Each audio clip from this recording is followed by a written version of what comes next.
UP के फतेहपुर पहुंचे deputy CM Brajesh Pathak ने टीवी अस्पताल परिषद स्थित रेड क्रॉस भवन का लोकार्पण किया। वहीं उन्होंने पश्चिम बंगाल चुनाव को लेकर के विपक्ष पर निशाना साधते हुए कहा कि जब विपक्ष जीतता है तो उन्हें ईवीएम सही लगती है, लेकिन हारने पर वे ईवीएम को दोष देने लगते हैं।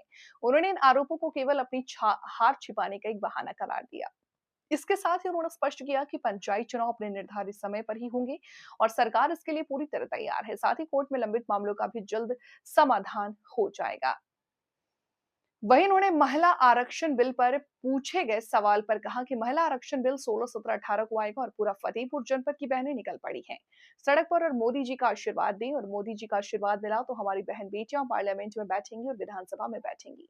वहीं उन्होंने मीडिया से बातचीत में प्रधानमंत्री मोदी द्वारा महिलाओं के कल्याण के लिए किए जा रहे कार्यों की सराहना करते हुए नारी शक्ति वंदन अधिनियम को एक ऐतिहासिक कदम बताया और कहा कि इसलिए संसद का विशेष सत्र बुलाकर के इसे लागू करने की व्यवस्था की गई है।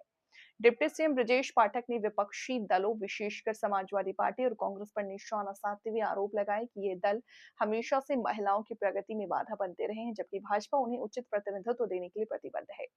अखिलेश यादव के बयानों पर पलटवार करते हुए उन्होंने दावा किया कि पिछली सरकार में गुंडे और माफिया सत्ता पर हावी थे, लेकिन पर वर्तमान सरकार में अपराधी या तो जेल में है या प्रदेश छोड़ चुके हैं। तो मर्यादा पुरुषोत्तम राम बन पाते क्या कोई बताएगा? बोलो ना, हमको भाषण नहीं देगा तो क्या होते हैं? राजकुमार राम, राजा राम, लेकिन मर्यादा पुरुषोत्तम राम, मर्यादा पुरुषोत्तम राम क्यों जड़े? क्योंकि कभी भी श्रेष्ठ पुत्र की बात होती है तो भगवान राम का उदाहरण देते हैं। श्रेष्ठ पति की बात होती है तो भगवान राम, श्रेष्ठ भाई भगवान राम, पूरे परिवार को समाज को अगर चलाना है तो भगवान राम की कल्पना के आधार पर राम राज्य का ही संचालन करने का बीड़ा भारतीय जनता पार्टी है। बिल्कुल कष्ट नहीं हो रहा और खुश हो जाना चाहिए कि चलो यही बहाने हमको कुछ अच्छा करने का मौका मिलेगा। फेरिस्त पड़ी, कितने रक्तदान शिविर आयोजित किए, कितनी दवाइयां बांटी, कितने मरीजों को एम्बुलेंस से अस्पताल पहुंचाया, बड़ी लंबी फेरिस्त थी।